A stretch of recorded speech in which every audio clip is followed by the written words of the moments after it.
রহিম, আমি মোহাম্মদ নুরুল ইসলাম বাংলাদেশ মিডিয়া থেকে আপনাদের সাথে রয়েছি। এই মুহূর্তে আমরা অবস্থান করছি আম্বরখানা বড় বাজারের মুখে। আপনারা পিছন দিকে যে গাড়িটি দেখতে পাচ্ছেন এটা হচ্ছে শ্রমিকদের গাড়ি।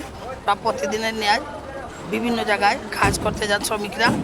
কিন্তু আপনারা জানেন বিগত 2 থেকে 2.5 বছর আগে অতিরিক্ত মানুষ বহন করায় বড় ধরনের একটি দুর্ঘটনা সংঘটিত হয়েছিল। এই দুর্ঘটনার কারণে 13 থেকে 14 জন মানুষ নিহত হয়েছিল। আপনারা অবগত রয়েছেন ঘটনাটি সিলেট ঢাকা সড়কে সংঘটিত হয়েছিল।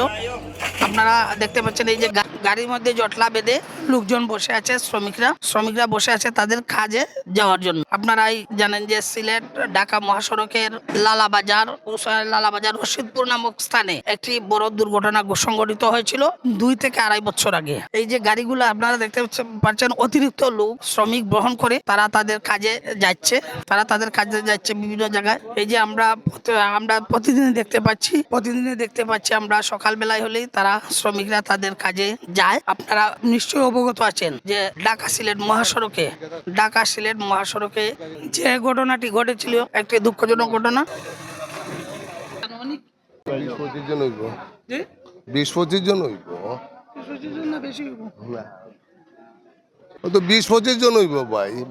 আচ্ছা, আপনার মনে হয় কি মানে লোড ঠিক আছে না লোড বেশি? না বেশি না, এনেও তো আমরা মিশিয়ে নিলাম না, খালি মানুষ যা মেশিন লইলে না লোড বেশি হইতো, মেশিন লইয়া না এমনি খালি। আচ্ছা, আমরা ওই যে ঠিকাদারের সাথে কথা বলছি।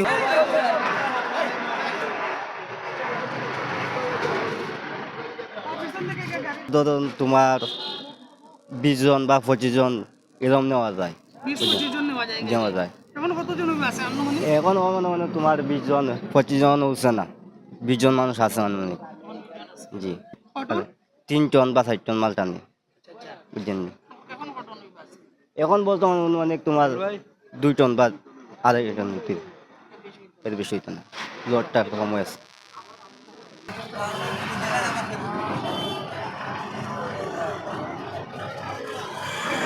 পনেরো জন বা 18 জন এরকম, যত কম যাইব তত আর ওরা তো মোটামুটি যার 15 জন 18 জন ওলা। এতক্ষণ বাংলাদেশ মিডিয়ার সাথে থাকার জন্য আপনাদেরকে ধন্যবাদ জানাচ্ছি।